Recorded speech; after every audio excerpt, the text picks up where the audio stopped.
where are my, where are all of my, where are all the people who do law enforcement in the federal government? And the point is, he could file it there, and it could sit there as a record of who owns what, who holds what office. And I mean, that's not crazy. Like, I think that actually is, I think that is a highly coherent way to understand public offices. Public officials hold those offices. Okay, any other questions about these two steps before we move on to the third step? Yeah, go ahead.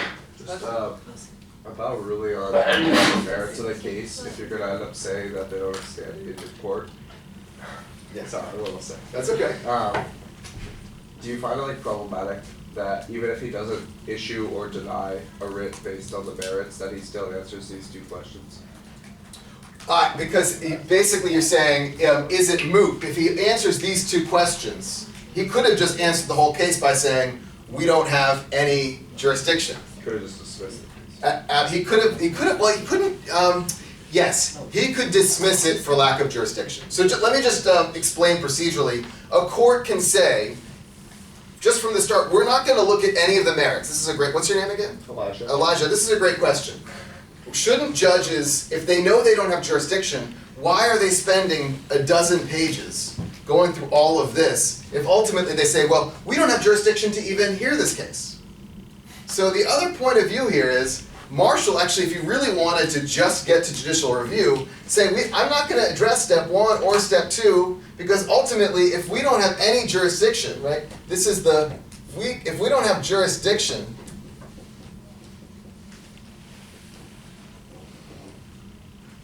we have no proper role here to say anything. In fact, if you want to break down more Latin here, we have, where does the word jurisdiction come from? Jurisdicta,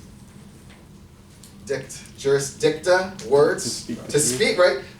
This court can speak about the law because we have jurisdiction. If you don't have jurisdiction, we have no role, we have no power, we have no right to speak about the law. And if they don't have the proper right to speak about the law, what are they doing? What is Marshall doing pronouncing about rights and remedies in the first place? Let me try and answer that question. I think what Marshall was doing is he was splitting up one little win for Federalists and one big win for Republicans, which was also a bigger win for the Federalists. All right? I'm just trying to think if I want to unpack all of that. I would just want to do this step with Elijah. This was a win. This could be perceived as a win for Federalists. Elijah, why is this a win for Federalists? Because it confirms that their Federalist person who's going to hold public office should indeed get to hold that, because he was wronged and there is a solution to it. Yep. So at this moment, there are a lot of Federalist judges out there who have these claims. Now, Marbury loses on this third step, but think about how many other Federalists want to point to this win. All these other midnight judges say, hey, we have a right, we have a remedy, as long as we can go to the right court next time and fix that problem, we can get our offices back. Zev, right? Yes. Zach, I'm sorry. Zev? Zach. Zach! I have a kid named Zach. I don't know how I misheard that. Zach. You secretly wanted to name him Sarah. I know, that's what was happening. right. Go ahead, Zach. So if Marshall ultimately ruled that there's no standing, that this case doesn't have standing in the Supreme Court, other courts can still point to the first two parts as precedent? Exactly. I mean, a lawyer could still show up and say, so let me take this into two parts. Another Federalist judge, actually with a much bigger job, could have taken step 1 and step 2 and say, these commissions that we had, these were our property, and show up to the right court. Now, which is the right court? We're going to learn this in a second, but they could show up for the federal district court and claim their jobs. And also, this isn't just a country of federal battles over courts. This is what my book chapter was about, was the same battle is playing out in a series of states, where other Federalist judges and office holders their offices were getting removed, they were getting thrown out of office, they could then turn to step 1 and step 2 and go to their state courts and make an argument from this case.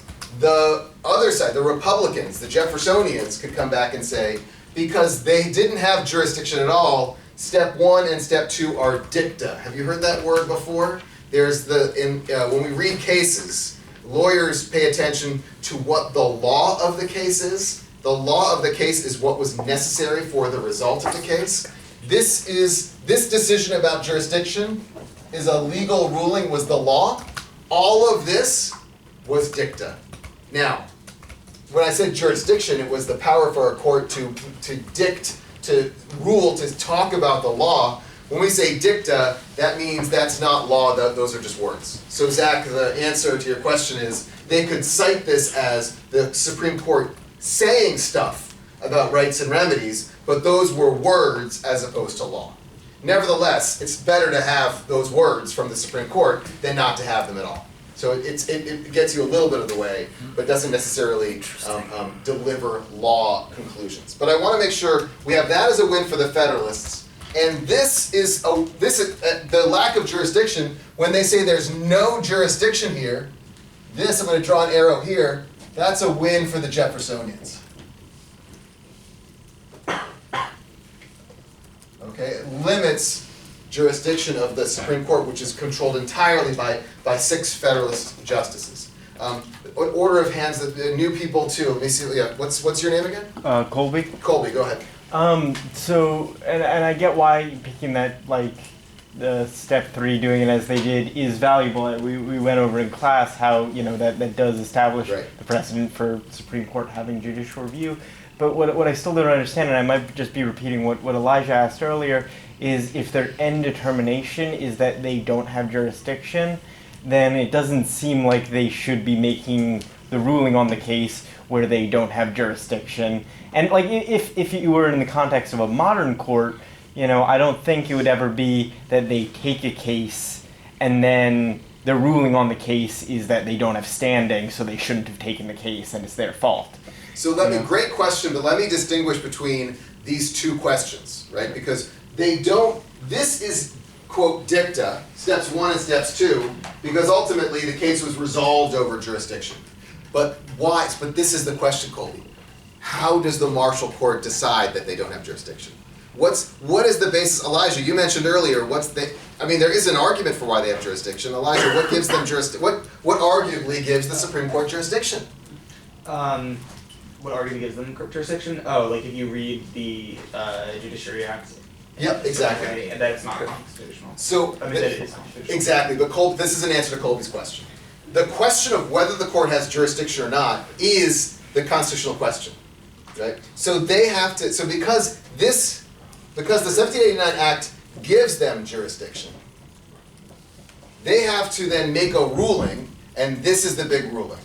They then have to say, well, the reason why we don't have jurisdiction is because this statute, this act of Congress that pretends or tells us that we have jurisdiction, our rule in the case is that this is unconstitutional. And so this is not dicta. The judicial, all of this is the dicta, just words, right? The law of the case is this massive move of judicial review. Just to be clear, the dicta is his ruling on the merits of the case. This on the merits of the right, of the property right and the property remedy, the merits of Marbury's property claim. This is the substance. Right. The merits. This is all the substance. Substance. Merits. Yeah, we've been using the word merits. So rights. Yeah. All of that substance is here on this side of the board. Big line. This is procedure. This is all process. Where do you go? And how do you make that argument? So this is the difference between, in law school we talk about the different, we split up our classes in fact, between our substance classes and our process classes. I teach substance classes like tort law and constitutional law, but con law is both substance and process. And I teach criminal, I'll start teaching criminal procedure. When we split those two things, this is the law of process, but it also creates substance, power of judicial review. Okay, sure there are a couple of other hands up. Anyone? Oh yeah, Jesse, go ahead.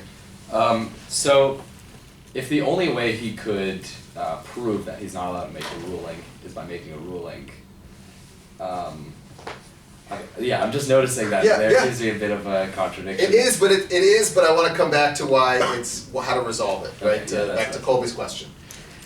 He basically, all of this is words about the substance. He can't. What he's saying is we don't have any power over the substance, but he is saying we have the power to decide about the statutes that create or don't create procedure. So he has to resolve if this act, if the 1789 Judiciary Act is constitutional,